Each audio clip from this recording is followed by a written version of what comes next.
The Tipping Point with Mike Tipton is brought to you by Dubby. What is Dubby? Dubby is a clean energy drink that is made to give you focus with no crash, jitters, or angst like those other energy drinks have. They also have no maltodextrin fillers and don't use artificial dyes. Dubby contains vitamins, amino acids, a nootropic, and 150 milligrams of caffeine. Dubby's products are made in the USA in an FDA-inspected facility that strictly adheres to GMP manufacturing guidelines. All of the flavors are unique and custom-made by Dubby, and you'll never taste our taste anywhere else.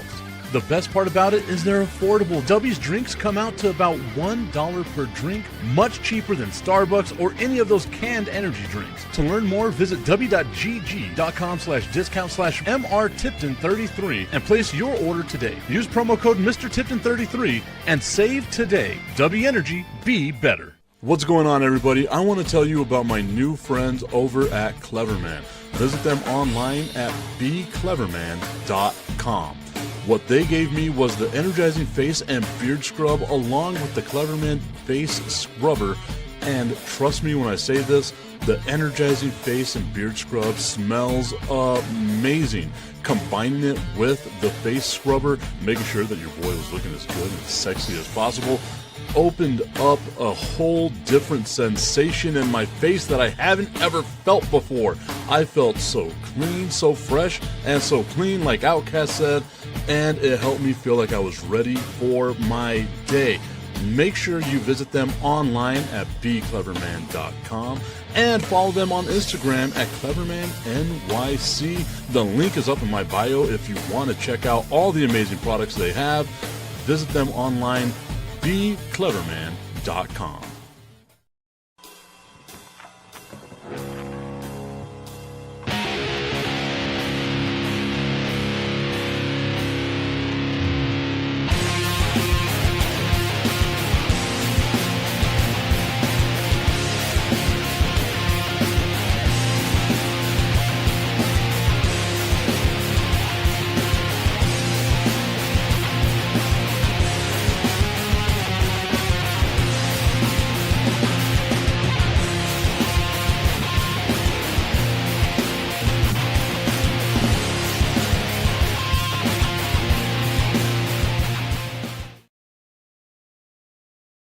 What's going on, everybody? It is time for the Tipping Point with Mike Tipton, hanging out with you here on a Wednesday afternoon. I am missing my guy, Agustine Pimentel. So if you've seen him out there, tell him. He said he wanted to be a part of the show.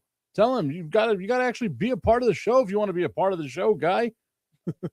Nonetheless, we're hanging out here on this Wednesday evening. A lot of stuff that has gone on in the world of sports. El Gato 915 on Instagram saying, I love the Deftone intro. My guy, I appreciate you you know what? I've been using that intro for about 8 or 9 years now, maybe even longer. And you're the first person that has mentioned the name of the song, or the name of the band.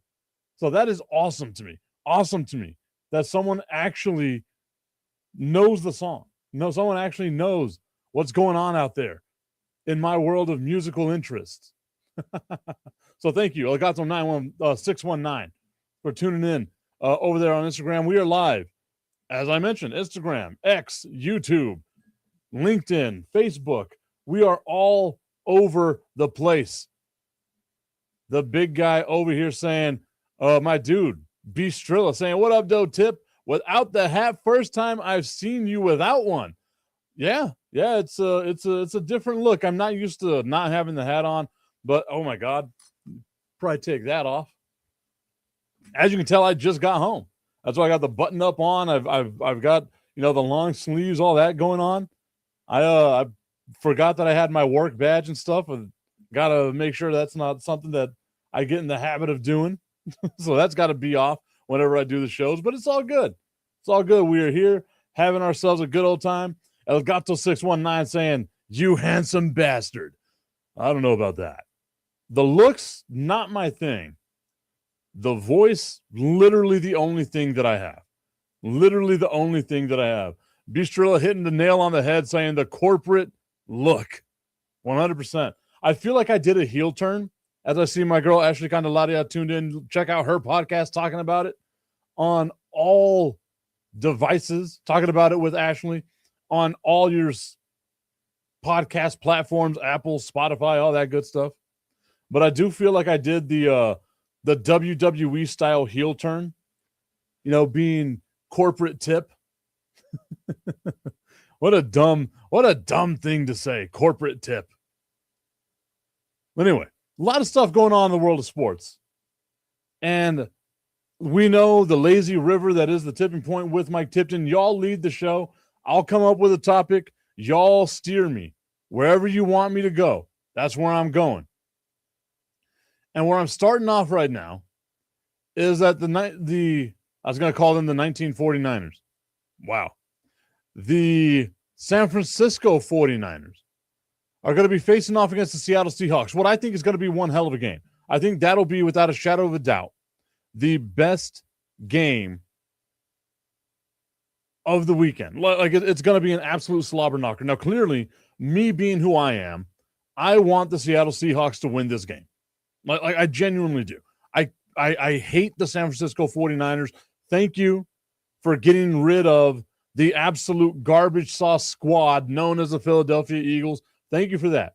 Your services are no longer needed, San Francisco 49ers. Take your L. You got so many injuries. Go home. Rest up for next season. Nobody needs you here. We don't want you here.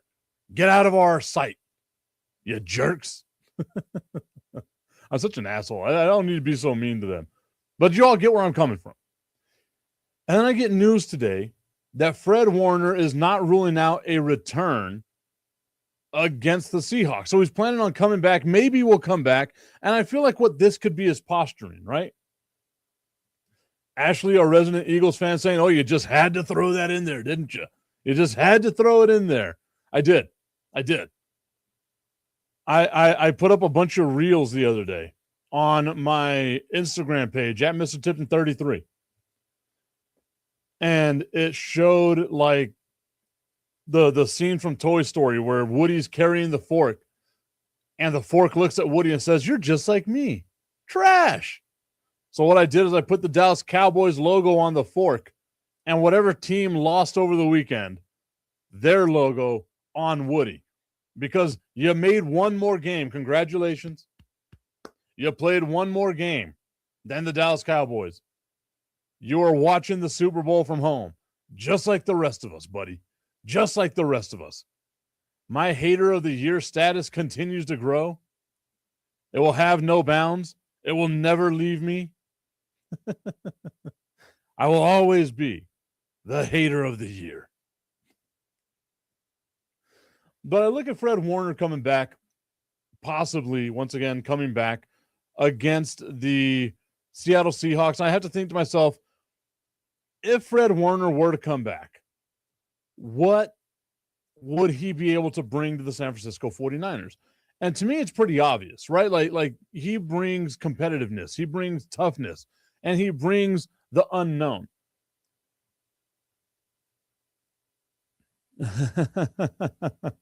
Bistro saying, and that's a loose term of play. 100%. I agree with you. Like I don't know how much is going to happen there. But Fred Warner coming back, like I don't foresee him, Fred Warner. I don't foresee him being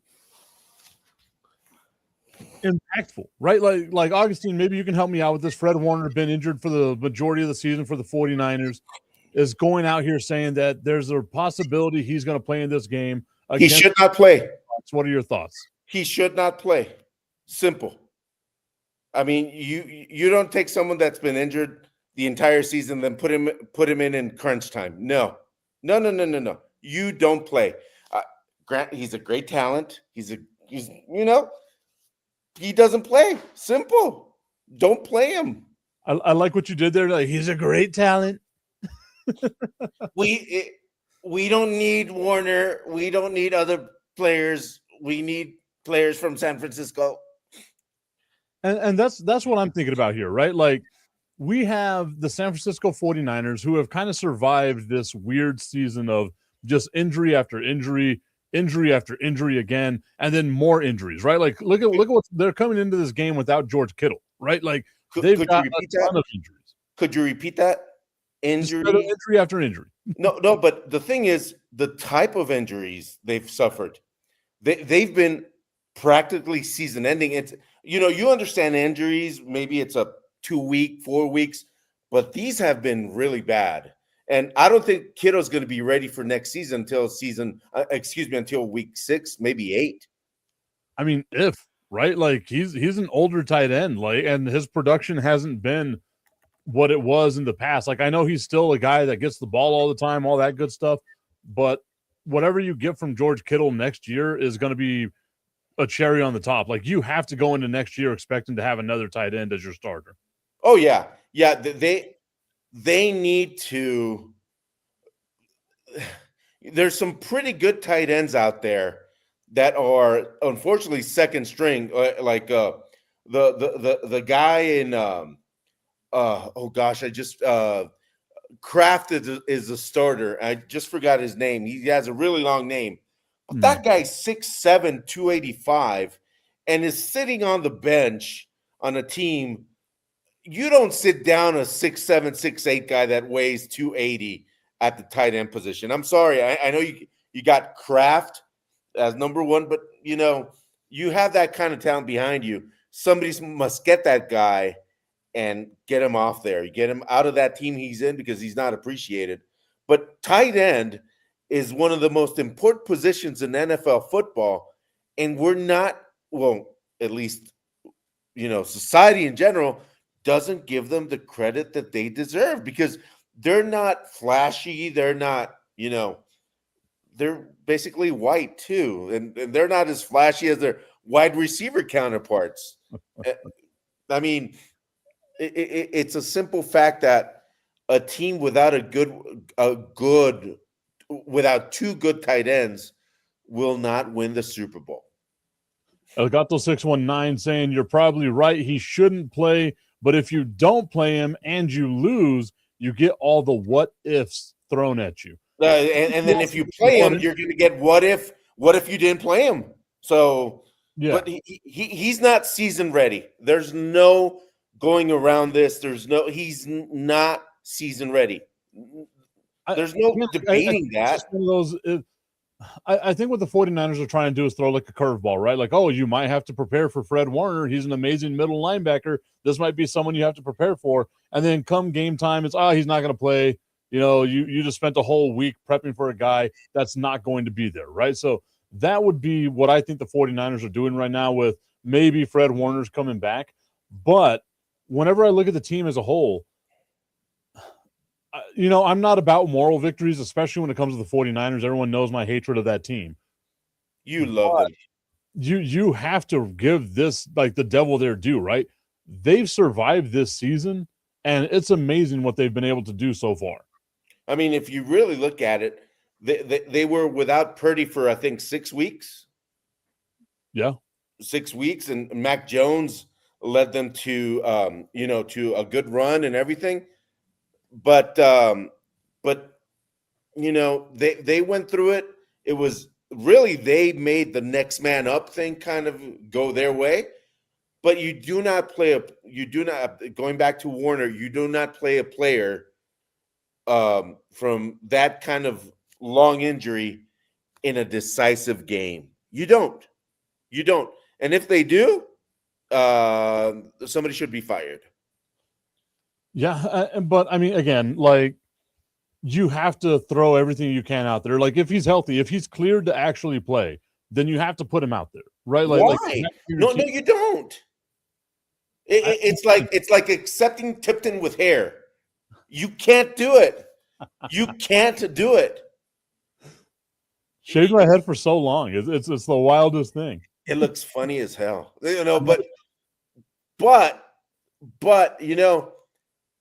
it's like a player coming back from from an injury. You always expect 1 or 2 games to come in and take full stride and everything. you're not going to put them. I don't care how talented you are. You're not game ready. Simple. I mean, I agree with you. I feel like it's going to be I think it's going to be bad for the 49ers, but let's give them their love. You made it this far. You probably shouldn't have. You proved a lot of the naysayers wrong. If they find a way to beat the Seattle Seahawks, I don't know what's going to be left of this team whenever they get to the NFC Championship game, or if they were to make it to a Super Bowl, right? Like I wouldn't doubt them, because obviously you're getting past all these good teams, and there's some magic there that might be, that might be working up your ass right now. God knows what's going on.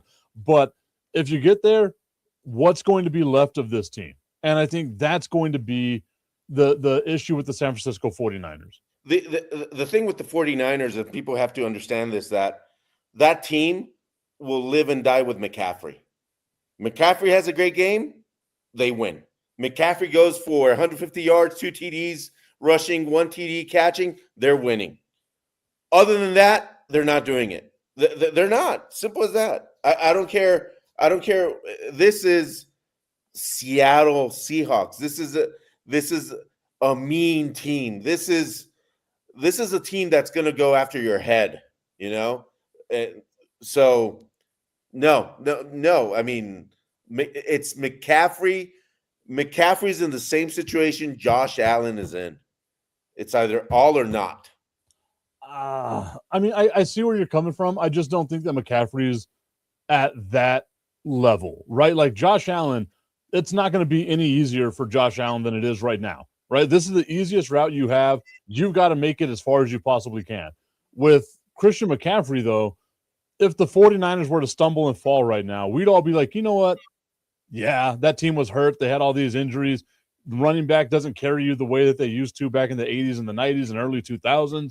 It's not as valuable as what it was back in the day. He doesn't get the blame, right? Well, the Bills would more than likely get the blame. Well, yeah, but the Bills are the same way right now with the injury to Davis coming on like it did. What they got? 4 healthy receivers? Maybe not even that, because they also lost Shavers. Shavers with the torn ACL. So yeah. I mean, they've got all kinds of issues there. So Kincaid has to have the game of his life. Yeah, they're going to rely heavily on both those tight ends. Yep, Dalton Knox and Kincaid as well. Yep, and it's up to those two to bring the Bills to that thing. But can they do it? That's the thing. And here's the kicker on the Bills, Tip. If the Bills don't win a Super Bowl, do you fire the head coach? Because this is the year for them. There's no Burrow, there's no Lamar, there's just you. So I feel like you kind of have to. You have to. This is more a fireable offense than Tomlin had today or yesterday or whatever that quote said. Oh, I'm stepping down. No. Elgato 619 saying it's not necessarily about blame. Take that away. They're both as essential to their team's success. Oh, I agree 100%. But again, like I don't feel like Christian McCaffrey would get the love and adoration if San Francisco were to move on that Josh Allen would get if the Buffalo Bills were to move on, right? Like if Buffalo goes in and beats Denver, Josh Allen is getting looked at as a god. He already gets looked at that way. I don't think he's pretty. He's pretty. He's pretty. He's a handsome guy, a very handsome guy. Not on the man crush list though. Didn't crack the top 100 on the man crush list. That's even scarier. One of these days, I'll share the man crush list with everybody, but not as of right now. The tip with hair having a man crush. Hey, I mean, you got that hairy tip.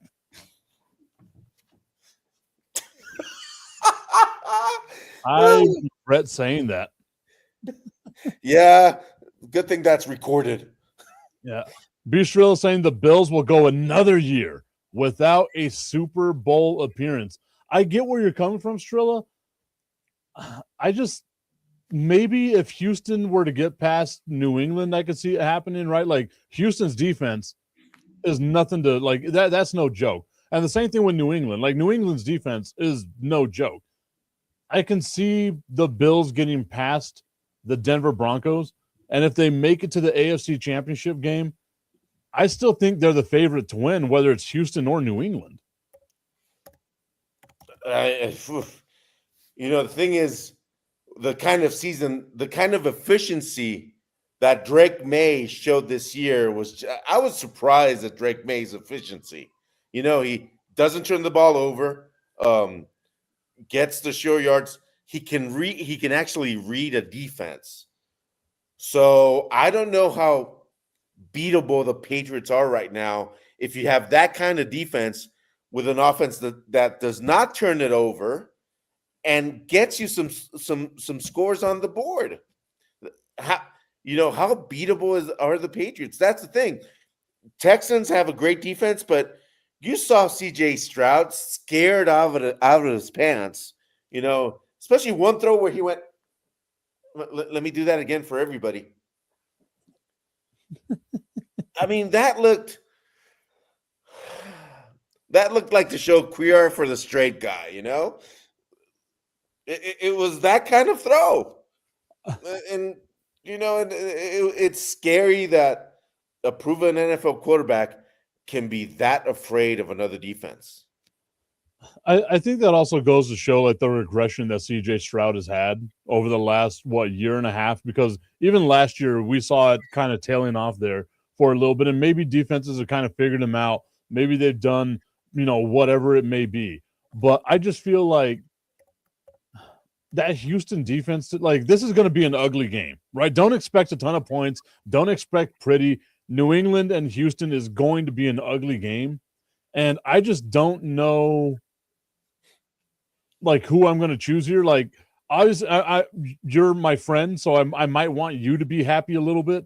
So maybe I go with the Patriots, but my neighbor is a Houston Texans fan, so I'm being torn in all these different directions. Screw the neighbors.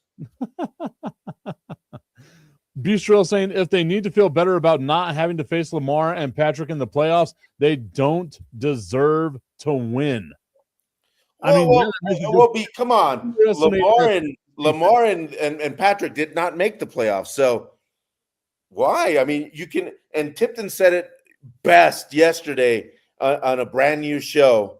You can only play who you're in front of. You can't play somebody else. But today, as of today, this is the best chance for the Bills to get over that hump. Yeah, and again, like I know people are going to dog on Josh Allen. They're going to dog on the Buffalo Bills if they make it to the playoffs. Oh, you didn't beat Mahomes. You didn't beat Burrow. You didn't beat Lamar. They weren't there. You didn't have to. They weren't there. I'm about to say they didn't make it to the playoffs. So exactly. How are you supposed to beat them if they're not there? He was clearly better this year than they were. So I'm going to put you on the spot, Tip. Oh, that sounded bad. Hey, wait. No. I did a Bistrilla. I'm sorry. So I'm gonna put the spotlight on you. So who wins, Buffalo Bills or Denver? Who wins? And call it right now. I think the Bills win. I like Denver. I think Denver has an amazing defense. They've got a good, solid team around them. However, we've seen it all season long. Bo Nix has not put together a complete game. And he has these mental lapses that I don't think you can have in the playoffs. Not to mention, we saw what the Bills defense did to Trevor Lawrence and that Jaguars team that was red hot, right? They were red hot. That number one passing defense is going to show up to play. And they've got the monkey on their back. They've got all the pressure. They know what they have to do. I feel like Denver, even though they're the number one seed, is still going to be like, oh gosh, like we're lucky we're here. Look at us doing all this stuff. They don't have the pressure on them to perform. And I feel like that's going to benefit the Buffalo Bills. So I think the Bills are going to win that. I think you thought I was going to go in another direction though. No. I think the Bills should win. But the thing is, if they don't, head coach should be fired just like that. if they don't, because this is the shot that they have. And yesterday you said it's cold in one and it's cold in the other one. Well, I like to tell you that the Denver Broncos have one thing that the Buffalo Bills don't: altitude. Mile High Stadium. If you've ever been in altitude, it gets interesting after a couple of huffs and puffs. So that sounded weird too. I get where you're coming from. I feel like at this stage in like NFL games and teams and stuff like that, your conditioning should be as good as it's ever going to be. I know you'll be a little more tired than normal, but just rotate your teams better, right? That's what I feel like. Just rotate your team better. And if it comes down to a running game, like that's what it's going to wind up coming down to, is like what team's going to run the ball better. I'm trusting Josh Allen and the Bills run game more than I'm trusting the Denver Broncos run game. It's not that the Broncos run game is bad. It's just that Josh Allen is the greatest postseason quarterback that's ever ran the ball in the history of the game. We saw that tush push the other day, a 10-yard tush push. Like, it was wild to watch that happen against a really good Jacksonville Jaguars defense too. And by the way, Tip, Trevor Lawrence, that interception at the end, that was not on him. Honestly, that was not on him. No, I mean, if anything, it showed what the weakness for the Jacksonville Jaguars was and what they need to focus on in the offseason. Wide receiver. Wide receiver. I think their wide receiving core is decent. I think they need a better offensive line. That's what I would focus on if I was the Jaguars. I'm focusing on that offensive line. The defense is good. I'm trying to bring back as many of the players that I can. And if I have to get rid of people and like rotate my offensive line, I'm focusing in on that offensive line.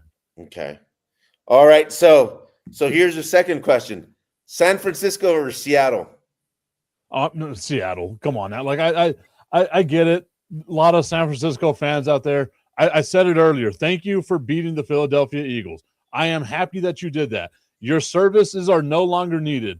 Get the hell on out of here. Nobody likes you. Bye-bye. Be gone. I could not care less. Like let's move on. Make me happy watching both those teams lose and cry. I'm a happy, happy man. Okay, here's the third question: Houston Patriots. Bistro, let me get to that in a second. Bistro saying the Jags are who I thought they were, from Trevor to that defense. The Jags were really good this year, man. I don't think you can like hate on them. They won the division. They ran into what could be the best team in the NFL right now. They lost a playoff game. I think it was a really good season for the Jacksonville Jaguars. Yesterday, while I was on the Lockdown Coverage podcast with my friend Freddie Henderson and them boys, launching a brand new network, I'm trying to help them out there with that as well. He mentioned that the Jaguars were a huge disappointment. How can you say this season was a disappointment for the Jaguars when nobody expected them to be here except for this guy? Who's behind you? You don't want to know. No, I said who, not what. Oh, okay. Well, in that case, Bistro saying, I can hate. And no, the Bills are not the best team. Hey, I got you, my guy. You are right. I cannot stop you from being a hating ass hater. I thought I was always the hater of the year. Apparently, Strilla, it's early in the year, so you got to keep this level of hate up for the whole season, Strilla. But right now, Strilla leading in the hating ass hater category as we get towards the end of the year for the Tippy Awards. I think I need to bring the Tippy Awards back. What do you think, Augustine? I think that would be interesting. And how would we design that Tippy Award? Well, the one thing that you would do is, first off, it's got to be like a huge, just like over the top, ostentatious type trophy, right? And then what you do is you kind of, put the name on it, just hating ass hater. You get like some butt cheeks on there because you're a hating ass hater, right? Like you go that way. And then the thing that you really give them is just the tip. I just want to put the tip in. It's time for Just the Tip. That would make me uncomfortable. Promise that it ain't too much, but just enough. Just a tip. Just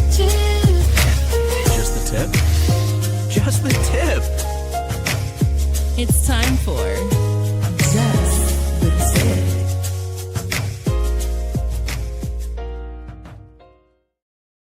Just the Tip is brought to you by our friends over at www.myhappynuts.com. I don't have any of the products with me. You know why? Because I actually use the damn products. I'm over here smelling like the Big Wood body wash, the Big Wood deodorant that they've got as well. I'm taking care of myself from my pits to my tip.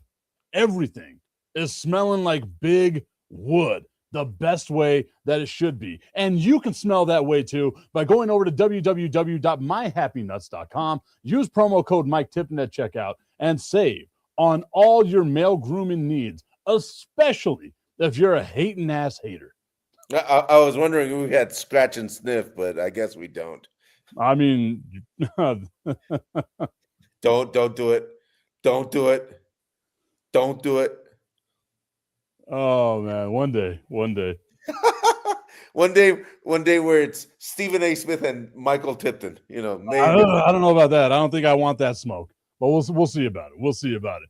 Okay, so you had asked between the New England Patriots and the Houston Texans, who do I think is going to win? I think this is going to be, again, an ugly game. Like, it's just defense for defense. It's been a while since I said this. You're going to get a bunch of big, beefy men slapping meat with other big, beefy men. Just all game long. That's what's going to happen here. And I am about that lifestyle. Hold on. I am about that type of game. That's what I want to happen here with this. But I think the elements are going to help out your New England Patriots playing at home. It's been a fun story for the Houston Texans, but I feel like the better overall team are the New England Patriots. I'm going with the Patriots, and I'm sure you as a Patriots fan are also going with the Patriots. Oh, yeah, the Patriots should win, and the final score should be 21-13. I don't think it's going to be that high scoring. I think the final score could be like 13-10. Hey, that's what I'm thinking. That's what we thought of the game the day before yesterday.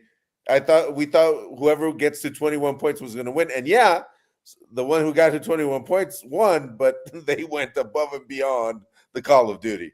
And then the other team didn't get anywhere near 31 points. That was a fun part about it. Nowhere near that 31-point threshold. Okay. 21. Oh, 21. 21-point threshold. 21 is the key. It's not 18. It's 21. Are you saying that's the same thing for this game? I think so. I think whoever scores 2 TDs and a field goal will win. Okay. I can't argue with that. But like it's a defensive game. It's going to be one of those fun old school defensive games. What I think is not going to be a fun old school defensive game, the Rams and the Bears. What you got for this one? This was a hard one, Tip, because you guys were talking about it yesterday, and I didn't realize it was going to be so cold. And yeah, they were talking about, Matthew Stafford not having that big luck in cold games or whatever, but I think this Rams team is ready for that, and I think the Rams are going to take this game. It's going to be close, though. It's going to be close. It's not going to be a low-scoring game, though. This one will be 31-27 Rams. Oh, nice. I'm very interested in this. I do think this is going to be the best game of the weekend. I really do, because Bistro is hitting the nail on the head right now, right? Chicago's defense is hideous. I agree. Chicago's defense gives up big plays over the top. That's what the bread and butter for the Rams is going to be. But the bread and butter for the Chicago Bears is running the ball down your throat, getting Caleb Williams out of the pocket in motion so that way he can do his thing. And that's where the Rams defense struggles. Both teams' strengths are that opposing team's defense's issue, right? So I feel like I agree with you. I think this is going to be a fun game. I think it's going to be a lot of points. I don't think it's going to be like an insane amount of points, but I think it's going to be a lot of points. It'll probably be boring for the first couple of couple of quarters because, like you said, it's going to be cold, and it's going to be really cold. I want to bring up what the temperature is going to be. It's supposed to be at game time because I think it was something like 17 degrees or like 16 degrees or something like that tip is going to have shrinkage. Oh, definitely. I mean, you're rubbing the tip with Vaseline to keep it nice and warm. I know they normally do that for like their arms and stuff to keep the moisture in. I'm all over the place with what I should and should not be saying. Well, this is the new Tipton with hair, so we blame the hair. Untrimmed. You know, yeah, you know, it's the prettiness. You know, The untrimmed tip. Bistro saying the Rams defense is better than what Green Bay put on the field last weekend. I agree with that 100%. Mm-hmm. And I feel like if the Rams had a 21-3 lead, the Rams would close the game out. But I think it's going to be harder for the Rams to get a 21-3 lead than it is for the Bears to keep it closer than that, right? So I think it's going to be a competitive game all the way through. I don't think it's going to be a one-sided affair in either half. I think it's going to be a very competitive game all the way. I am going against the grain, though. I am going with the 39% of people who believe the Chicago Bears are going to win this game. I said it coming into the playoffs. I am riding with the Chicago Bears, not just for our own friend Deion Hankins, who's from El Paso, but for my friend Jeff Dickerson, a mentor of mine over at ESPN from ESPN Chicago, passed away a couple of years ago. That's my dude. I am riding with him in the Chicago Bears just because I want to see that fan base experience what I've been able to experience, what Agustine has been able to experience, what Ashley has been able to experience, what Bistrilla hopes to experience one day, and that's seeing your team win a game. Granted, it's been 30 years for me, but winning that big game is what it's all about, and I'd love to see the Chicago Bears finally be able to pull that off. That's not going to happen. And I'm sorry, Cricket Commish. I'm sorry, you know, your mentor. What was his name again, Tip? Jeff Dickerson. Jeff Dickerson, respect to you and hoping all is well in the afterlife. You're waiting for us there to, you know, to show us some lessons. But sorry, the Rams are going to win. I mean, I can see it because I still believe the Rams are the best team in the NFL. I know they limped to the playoffs, but I still feel like they're the best team in the NFL. I genuinely feel that way, man. Yeah, and the thing is, you've got Puka Nakua, which is a name that people were having trouble with yesterday, which was funny to me. And let me help you out, people. Puka Nakua, and then you got Adams on the other side. You got Higbee right in the middle. And you got the as well. Like don't forget they have a good two tight end set with Parkinson and Higbee. It's a really good set. Yep.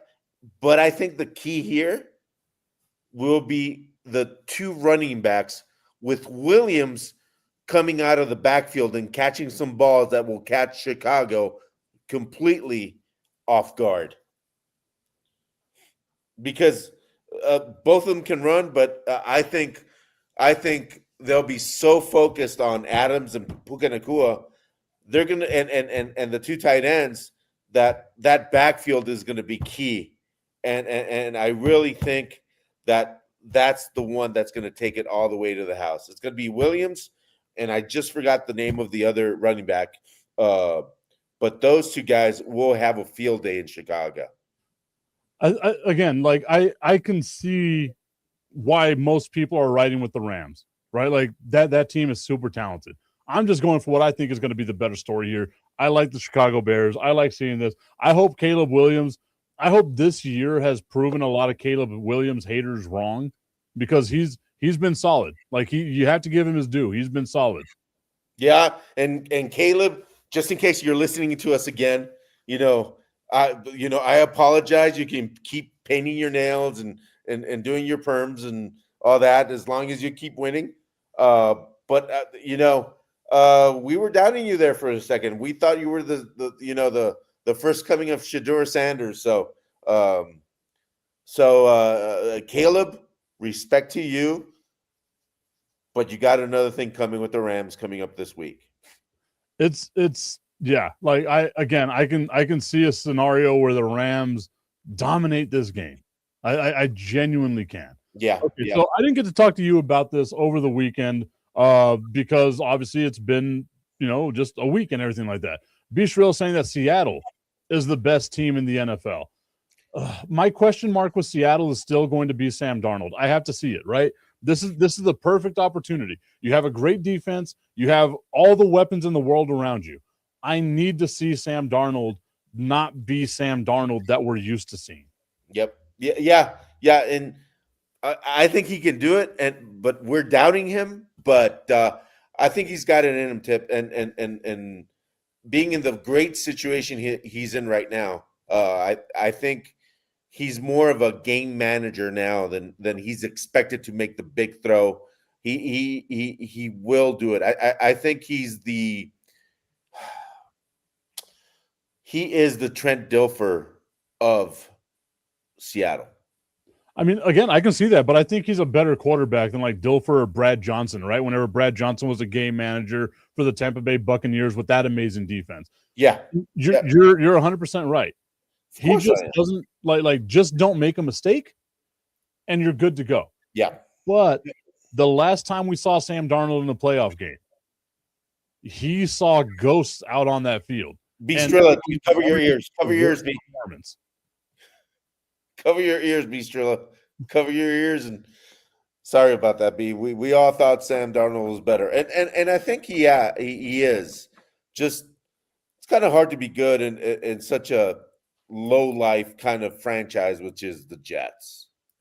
Well, I mean, not just that, but like even whenever he was with the Panthers, he went to San Francisco, got that reclamation project underway. Again, Kyle Shanahan proven to the world he's a quarterback whisperer. Darnold able to go to Minnesota last year, win 14 games, go to Seattle this year, win 14 games. I get it. Wins and losses are not a quarterback stat, but just being available the whole time, being able to steady the ship and put your team in a position to be that damn good. He's surprised me. He's proved me wrong. I thought this year the Seahawks were going to fuck around and find out. I'm the one that messed around and found out, right? Like the Seahawks are a good team. I just don't know if I'm willing to say right now that they're the best team in the NFL. I still think it's the Rams, the Bills, the Patriots, I think would be the next best team. Houston would be right under that. Dang, I want to put Seattle above that though. I think Seattle is like the fourth or fifth best team left. It's a very tough call, Tip, but at the end of the day, I think the Super Bowl is going to be the Patriots and the Rams. And I can see it. Again, like I can see these scenarios. I think the one thing that I cannot see, like a matchup that I wouldn't be able to see, would be like Denver versus San Francisco or something. Like I think that's the only matchup where I'd be like, that's not a real one. Ooh, I got flashbacks of Joe Montana versus John Elway. That'd be fun. They would be playing that up for years to come. Years to come. Yep. The 2 weeks leading up to the Super Bowl would just be beating you over the head of, do you remember the 80s? Do you remember the 80s? The 80s were awesome, weren't they? Yeah, the Three Amigos. I remember that. They'll be like, you remember back in the day whenever you sprained your pinky and you tore it off and went back out on the field? You remember that? By the way, can you say the Three Amigos now? Or does he the three comrades? No, I'm sorry. I mean, there's always that going on in the world, of course. Santa Teresa is definitely nice. Still asking Tip, have you been drinking? And then also went to say that was on the road, referring to last year with the Vikings, and that the Vikings don't have the defense that Seattle has. I agree with you on that one. I wholeheartedly agree with you on that.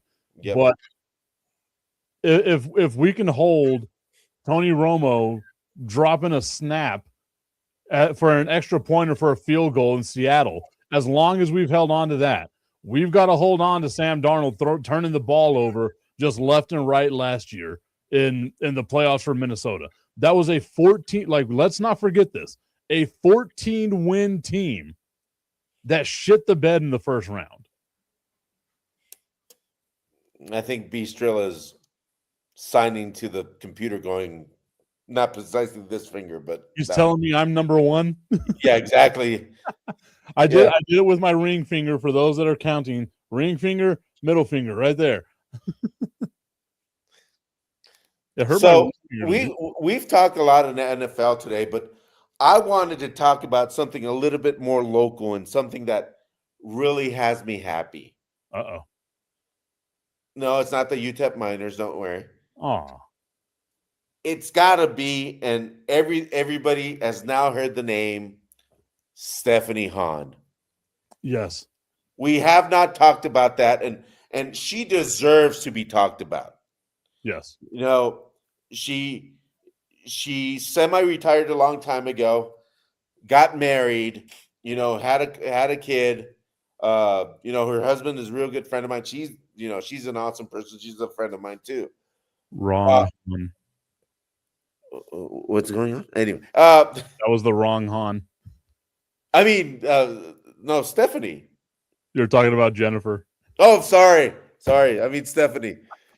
Well, I know Jennifer too. Sorry. But Both are great. both are great, and then the brother's awesome too. AB's awesome too, by the way. But what she's doing now is just out of this world, and everybody's saying, yeah, well, it was old Holly Holm, or she's not that big of a boxer, she's more of MMA, but it's still Holly Holm, Yeah. You again, like going back to the Bills and the schedule, you fight whoever's in front of you, right? Like that is who your opponent is. It was a WBA World Championship match, Yep. on MVP promotions with Jake Paul and all that stuff. I went back, I watched the highlights of the match. It was undoubtedly a match that Stephanie Hahn won, and she handled her business. And for those of you that don't know who Stephanie Hahn is, because again, this show does reach more than just El Paso. Stephanie Hahn is a local boxer from here in El Paso. She is a police officer. She is a mother to a special needs child, and she is a world champion WBA lightweight champion of the world. That is a huge thing to do, like a huge thing to come off of. And this is in the shadow of her sister, who is Jennifer Hahn, who in her own right is a multiple time featherweight champion of the world as well. So like, you talk about some huge shoes to fill. A.B. Hahn, I want to say, was also like an intercontinental champion for a while. Yeah, and A.B. Hahn got overlooked. Oh yeah, and he had some talent. Oh brother, dude, that left hook he had was, now that is scary. very scary. Very scary. Scarier than Medusa. Yeah. But no, but what Stephanie Hahn is doing, it's just wow. She is an amazing person. She's an amazing athlete. There's no words that can cover what Stephanie Hahn is doing right now for sport, not just here, but obviously as well for MVP and the way they're trying to promote women's sports. And here's the follow-up question to that, Tip. With the major surgery that Jake Paul had now. Jake? Was it Jake? Yes. Jake? Yeah. On his, that his jaw got crushed by a punch that I don't think AJ went at it full blast, because you saw him hit, and then you saw his laugh go, I got him. I don't think he punched him with everything though. I think he held back. I agree with you. I honestly think if Anthony Joshua had decided he wanted to end Jake Paul's life, he would have ended Jake Paul's life.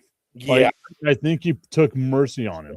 I love the whole like the way that Jake Paul's team spins it. I love PR. It's like one of my favorite things. And they're like, look at the way he took that punch. Look at how great. as we get a look at Augustine's cakes right there. Oh my God, double caked up Augustine here. But you look at Jake Paul's team spinning it around like, oh no, look how he took that punch. He took that punch like a champ. No, he took that punch because Anthony Joshua let him live. Yeah. And I'm sorry, I've seen fighters that are the same weight class and all that as Anthony Joshua completely go to sleep after a punch. He held back. Oh yeah. He hit him with what, maybe 60%? I'd say so. Uh, The fact that he was laughing. He was mid-laugh as he was about to kill somebody. Like Yeah. that's a different type of psychopath. I would not want to be in the ring with that man. Yeah. That was absolutely, that was scary. But here's my question. Hold on, Augustine. Hold on. Over on Instagram, Ashley Candelaria was referencing your cakes, saying those are the cakes that we need to use for the Tippy Awards. No. Oh, God, no. Want to give a shout out to my dude, J-Train, who tuned in over on Instagram. He's saying, what's up, dudes? What's up with you, J-Train? Hope that you're having yourself a great time, my guy. We are currently talking about boxing. Here's my question. Okay. Should Jake Paul forget about boxing and just be a promoter? Yes. I mean, whenever you get your jaw broken that way, it's ripe to get broken again, right? Like it's the same thing with your nose. Anytime you break something in your face, it's more than likely going to lead to some sort of disfigurement. And if you don't want to be an ugly MF as you get older, make sure you keep the moneymaker the way you need to keep the moneymaker. Don't get back in the ring. There's no need for you to do it. Just promote, because right now MVP Promotions is the hottest thing in boxing. As long as it has Jake Paul's name associated with it and he doesn't have to get in the ring, it's going to make him money. Yeah. Over on Instagram saying 1000% yes. And then J-Train saying, what the hell did I just walk into? Because he got to witness you showing off the cakes one more time. Oh, I didn't say to do it. Oh, sorry. I thought you guys wanted it again. Jesse Carter over on Facebook saying, hey, Broby, don't be ugly like me. You're not ugly. You're just a different kind of beautiful. I'm just pretty, people. Get over yourselves. I was about to say, he's a pretty man. Look at him. Jesus. I mean, if Brad Pitt were Mexican, come on. Yeah, that just moved Brad Pitt down the man crush list.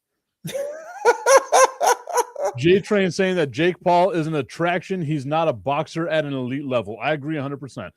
Maybe you get like some of those exhibition matches, right? You put the headgear on, you bring out another old guy to fight. Maybe you do something like that. But as far as legitimate competitive boxing, you stay the hell out of that ring, because right now you're going to have people that, big name dudes, big dudes like Anthony Joshua, who are going to want to come out here and make a name for themselves.